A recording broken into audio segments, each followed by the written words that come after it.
1947 সালে দেশভাগের সময় গণভোট না হলে ডান পাশের জায়গাটা আজকে ভারতের অংশ থাকতো। দাঁড়িয়ে আছি বাংলাদেশের দুটি বিভাগ, দুটি জেলার সীমান্তে, সিলেট এবং চট্টগ্রাম, হবিগঞ্জ এবং ব্রাহ্মণবাড়িয়ার বিজয়নগর উপজেলার হরসপুর ইউনিয়ন এবং হবিগঞ্জের মাধবপুর উপজেলার ধর্মগড় ইউনিয়ন।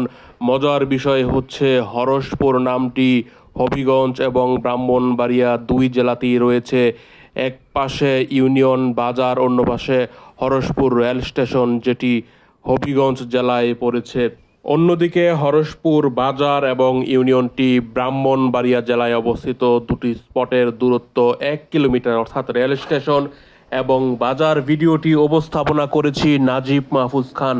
এই দুই মাদ্রাসা ছাত্র ব্রাহ্মণবাড়িয়া থেকে হবিগঞ্জে যাচ্ছে, সেখানেই তাদের ছাত্রাবাস বা মাদ্রাসা। এই যে সেতুটি পাড়ি দিলেই কালবাটের মতো ছোট্ট সেতু, এক জেলা থেকে আরেক জেলায় চলে যাওয়া যায়।